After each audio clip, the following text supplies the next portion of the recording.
Hi dear friends, welcome back to my channel. സുഖം എല്ലാവർക്കും. അപ്പോൾ ഇന്ന് ഞാൻ വന്നിട്ടുള്ളത് നമ്മുടെ ഓണമൊക്കെ കഴിഞ്ഞിട്ട് ഒത്തിരി നാളായി അല്ലേ. അപ്പോൾ ഓണം കഴിഞ്ഞാലും നമ്മുടെ സദ്യ ആ ഒരു എന്താ പറയുക, ആ ഒരു ഫുഡിനോടൊന്നും ഒരിക്കലും മടുപ്പ് വരാത്ത സംഭവമാണ്. അപ്പോൾ ഓണം കഴിഞ്ഞതിന് തുടർന്ന് തന്നെ ഒരുപാട് ദിവസങ്ങളായിട്ട് ഇതിങ്ങനെ മെയിൻറ്റെയിൻ ചെയ്ത് കൊണ്ടുപോകാണ് കേട്ടോ. അപ്പോൾ കുട്ടികൾക്ക് സദ്യ എന്നൊക്കെ പറയുമ്പോൾ ഭയങ്കരമായിട്ട് ഇഷ്ടപ്പെട്ടിട്ടുണ്ടായിരുന്നു. മോര്, സാമ്പാർ, അതുപോലെ തന്നെ അവിയൽ. അപ്പോൾ ഇത് മെഴുക്ക് പുരട്ടിയാണ് കേട്ടോ. ഞാനൊരല്പം ഉണ്ടാക്കിയിട്ടുണ്ടായിരുന്നുള്ളൂ. ഞാൻ മുന്നേ കുട്ടികൾക്ക് ഓണത്തിൻ്റെ ആ ഒരു സമയത്ത് ചെറിയ തോതിലൊരു സദ്യക്കൂട്ടൊക്കെ തയ്യാറാക്കി വെച്ചിട്ടുണ്ടായിരുന്നു. അൺഫോർച്ചുനേറ്റ്ലി നമുക്ക് ആ വീഡിയോ ആ സമയത്ത് പോസ്റ്റ് ചെയ്യാൻ പറ്റിയിട്ടുണ്ടായിരുന്നില്ല. അപ്പോൾ അതുകൊണ്ടാണ് ഞാനിപ്പോൾ ഈ ഒരു വീഡിയോ ആയിട്ട് വന്നിട്ടുള്ളത്. അപ്പോൾ എല്ലാവർക്കും വീഡിയോയിലോട്ടൊക്കെ സ്വാഗതം ചെയ്യാൻ കേട്ടോ.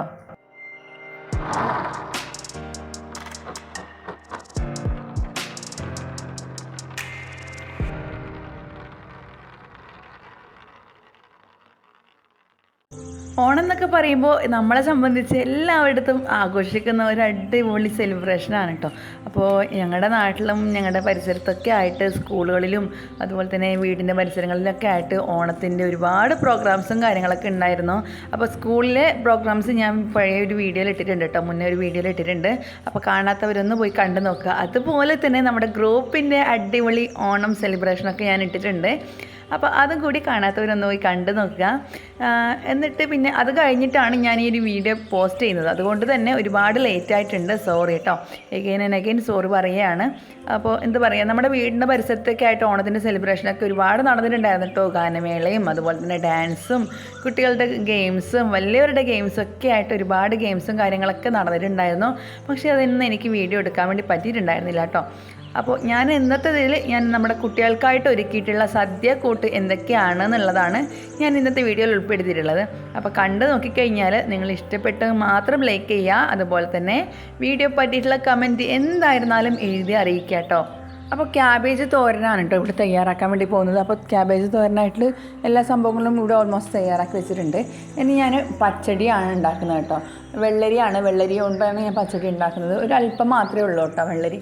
അപ്പോൾ അതുകൊണ്ട് തന്നെ എന്താ പറയുക, അത്രയും വേണ്ട. ഒരുപാട് ഉണ്ടാക്കിയിട്ട് നമ്മൾ വെറുതെ ഫ്രിഡ്ജിലും കാര്യങ്ങളിലൊക്കെ സെറ്റാക്കി വെക്കണ്ടല്ലോ എന്ന് കരുതിയിട്ടാണ് ഒരല്പം മാത്രം ഉണ്ടാക്കുന്നത്. അപ്പോൾ പച്ചടിക്ക് ആവശ്യമായിട്ട് ഞാൻ ഒരല്പം തേങ്ങ ചിരവി എടുത്തിട്ടുണ്ട്. അതിലേക്ക് 3 പച്ചമുളക്, ചെറിയ ജീരകം, അതായത് നല്ല ജീരകം, ചെറിയ ജീരകവും അതുപോലെ തന്നെ കടുകും ഒക്കെ ഇട്ടിട്ട് നന്നായിട്ട് അരച്ചെടുത്തിട്ടുണ്ട് കേട്ടോ.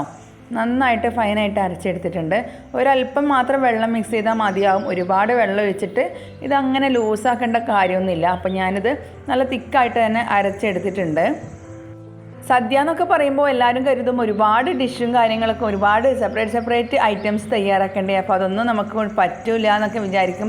പക്ഷേ എല്ലാ സംഭവങ്ങളൊന്നും ഇല്ലയെന്നുണ്ടെങ്കിലും കുറച്ച് അതിലെ മെയിനായിട്ടുള്ള കാര്യങ്ങളെല്ലാം നമുക്ക് തയ്യാറാക്കാൻ വേണ്ടി വളരെ ഈസി ആയിട്ട് പറ്റും കേട്ടോ. അപ്പോൾ ഞാൻ കൂട്ടുകറി ഉണ്ടാക്കണമെന്ന് കരുതിയിട്ടുണ്ടായിരുന്നു. പക്ഷേ കൂട്ടുകറിൻ്റെ ഒരു ഐറ്റംസും വീട്ടിലുണ്ടായിരുന്നില്ല. അപ്പോൾ അതുകൊണ്ട് തന്നെ അത് പിന്നൊരു ദിവസത്തേക്ക് മാറ്റി വെച്ചിട്ടുണ്ട്. അപ്പോൾ എനിക്ക് ഏറ്റവും പ്രിയപ്പെട്ട ഒരു ഐറ്റമാണ് കൂട്ടുകറി. അപ്പോൾ അടുത്തൊരു വീഡിയോസിൽ നിങ്ങൾക്കത് എന്തായാലും പ്രതീക്ഷിക്കാം. അപ്പോൾ അത് നമ്മുടെ പച്ചടിക്ക് ആവശ്യമായിട്ട് ഞാൻ തേങ്ങയൊക്കെ ഫൈനായിട്ട് അരച്ചിട്ട് ഇതിൽ ഒഴിച്ചു കൊടുത്തിട്ടുണ്ട്. ഒരല്പം മാത്രമേ ഞാൻ വെള്ളം ചേർത്തിട്ടുള്ളൂ. പിന്നെ ഞാനിതിലേക്ക് വീഡിയോയിൽ മിസ്സായി പോയ ഒരു സംഭവം ഉണ്ടായിരുന്നു. 2-3 ടേബിൾ സ്പൂൺ തൈര് ആഡ് ചെയ്തിട്ടുണ്ടായിരുന്നു കേട്ടോ. നന്നായിട്ട് കടഞ്ഞിട്ട് തൈര് ആഡ് ചെയ്തിട്ടുണ്ടായിരുന്നു. അപ്പോൾ അതെനിക്ക് വീഡിയോയിൽ മിസ്സായിപ്പോയി. അപ്പം അത് കഴിഞ്ഞിട്ടാണ് കടുകും കറിവേപ്പിലൊക്കെ കാച്ചിട്ട് അതിലേക്ക് ഒഴിച്ചിട്ടുണ്ടായിരുന്നു. അപ്പം ഇത് ചെയ്യുന്ന സമയത്ത് ഉപ്പ് നിങ്ങൾ നിർബന്ധമായിട്ട് നോക്കേണ്ട ഒരു കാര്യമാണ് കേട്ടോ. അപ്പോൾ ഞാനത് വിട്ടുപോയി, ഇടയിൽ പറയാൻ വേണ്ടി വിട്ടുപോയതാണ്. അപ്പോൾ ഇനി അടുത്തതായിട്ട് നമ്മൾ രസം തയ്യാറാക്കുകയാണ് കേട്ടോ. രസത്തിന് ഞാൻ ആവശ്യമായിട്ടുള്ളൊരു അല്പം ഇഞ്ചിയും അതുപോലെ തന്നെ ഒരു 4-5 അല്ലി വെളുത്തുള്ളിയും കൂടി ഇട്ടിട്ട് നന്നായിട്ട് ഇങ്ങനെ ചതച്ചെടുക്കുന്നുണ്ട്. അപ്പം ഇങ്ങനെയൊക്കെയാണ് നമ്മൾ ചെയ്യുന്നത്. നല്ല അടിപൊളി ടേസ്റ്റ് ഉണ്ടായിരുന്നു കേട്ടോ. അപ്പോൾ നിങ്ങൾ ഇതുപോലെ ഒന്ന് ചെയ്ത് നോക്കുക. ഇനിയും രസം തയ്യാറാക്കാത്തവരാണെന്നുണ്ടെങ്കിൽ ഇതൊന്ന് ട്രൈ ചെയ്ത് നോക്കുക കേട്ടോ. ഇനി ഓൾറെഡി നിങ്ങളുടെ തയ്യാറാക്കി നിങ്ങൾക്ക് ഇതൊക്കെ അറിയുന്നവരാണെന്നുണ്ടെങ്കിൽ ഈ വീഡിയോ കണ്ടിട്ട് നിങ്ങളുടെ അഭിപ്രായം കമൻറ്റ് ചെയ്യാൻ മറക്കരുത്. അതുപോലെ തന്നെ കുഞ്ഞുള്ളി എൻ്റെ കയ്യിലില്ലായിരുന്നു. അതുകൊണ്ട് തന്നെ വലിയ ഉള്ളി ചെറുതായിട്ട് മുറിച്ചിട്ട് അതും ഇതുപോലെ നന്നായിട്ട് കുത്തി എടുത്തിട്ടുണ്ട്. അതിനുശേഷം ഞാൻ ഒരല്പം വെളിച്ചെണ്ണ ഒഴിച്ചു കൊടുത്തിട്ട് കടുകും ഉലുവയും കൂടി വറുത്തെടുക്കുകയാണ്. കടുകും ഉലുവയും കൂടി വറുത്തതിലേക്ക് നമുക്ക് നേരത്തെ നമ്മൾ ചതച്ച് വെച്ചിട്ടുള്ള ഇഞ്ചി വെളുത്തുള്ളി അതുപോലെ തന്നെ സവാളയൊക്കെ ഇട്ട് കൊടുത്തിട്ട് നന്നായിട്ടൊരു ബ്രൗൺ കളർ ആവുന്നത് വരെ വാട്ടിയെടുക്കാം. ഇതൊരു മീഡിയം ഫ്ലെയിമിൽ വെച്ചാൽ മതി കേട്ടോ. ഓവർ ഫ്ലെയിമിൽ വെച്ചിട്ട് ഇത് നന്നായിട്ട് കരിയാൻ പാടില്ല. അതുപോലെ തന്നെ ഞാൻ അതിലേക്ക് 3 വറ്റൽമുളക് ഇട്ട് കൊടുത്തിട്ടുണ്ട്, ചെറിയതാണ് കേട്ടോ. അപ്പോൾ വറ്റൽമുളകും കൂടി ഇട്ട് കൊടുത്തിട്ട് നന്നായിട്ടൊന്ന് വാട്ടി കൊടുക്കുന്നുണ്ട്. ഇനി അതൊരു ബ്രൗൺ കളറായി വരുമ്പോഴത്തേലും ഞാനൊരു അല്പം എന്താ പറയുക 1/2 ടീസ്പൂൺ മുളക് പൊടിയും അതുപോലെ തന്നെ 1/2 ടീസ്പൂൺ മല്ലിപ്പൊടിയും കൂടി ഇട്ട് കൊടുക്കുന്നുണ്ട്. പിന്നെ നമുക്കിതിലേക്ക് വേണ്ടത് അല്പം കുരുമുളക് പൊടിയാണ് കേട്ടോ. അപ്പോൾ കുരുമുളക് പൊടി കുറച്ചധികം തന്നെ ഞാൻ ഇട്ട് കൊടുക്കുന്നുണ്ട് കേട്ടോ. ഒരു 2 ടേബിൾ സ്പൂണോളം ഇട്ട് കൊടുക്കുന്നുണ്ട്. കാരണം അതാണ് നമ്മുടെ രസത്തിൻ്റെ ഏറ്റവും മെയിനായിട്ടുള്ള സംഭവം എന്ന് എനിക്ക് തോന്നി. അതുകൊണ്ട് തന്നെ കുരുമുളക് പൊടിയാണ് കുറച്ചധികം ഞാൻ ആഡ് ചെയ്യുന്നത്. പിന്നെ ആവശ്യത്തിനുള്ള ഉപ്പ് കൂടി ഇട്ട് കൊടുക്കാം. നന്നായിട്ട് ഇങ്ങനെ വഴറ്റി കൊടുത്തതിന് ശേഷം ഞാനിതിലേക്ക് തക്കാളിയാണ് ഇനി അടുത്തതായിട്ട് ഇട്ട് കൊടുക്കുന്നത് കേട്ടോ. അപ്പോൾ തക്കാളി ചില ആൾക്കാർ, അതായത് ചില പ്രിപ്പറേഷനിലൊക്കെ ഞാൻ കാണാറുണ്ട് പിന്നീടാണ് ഇട്ട് കൊടുക്കുന്നത്. എങ്ങനെയായാലും കുഴപ്പമൊന്നുമില്ല.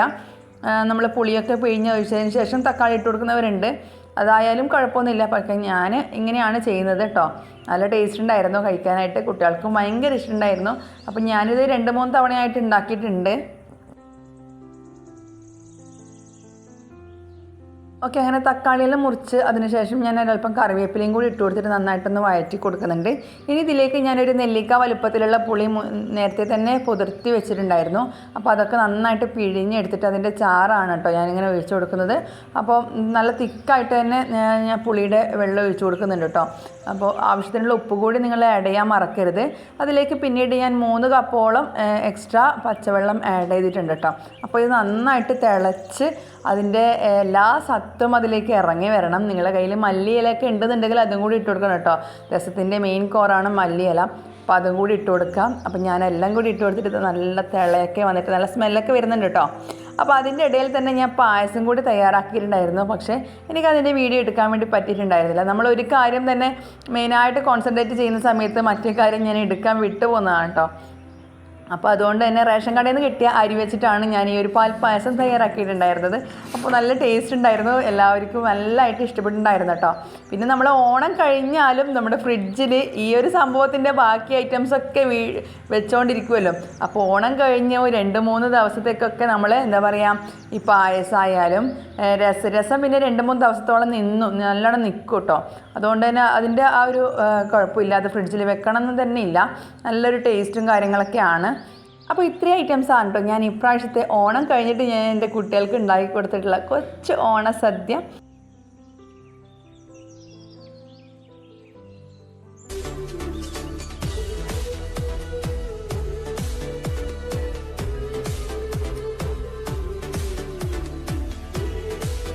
ചോറും പായസവും അതുപോലെ തന്നെ തൈരും ശർക്കര വരട്ടിയും അച്ചാറും കൂടി എല്ലാം കൂടി 11 ഐറ്റംസാണ് കേട്ടോ നമ്മൾ തയ്യാറാക്കിയിട്ടുണ്ടായിരുന്നത്.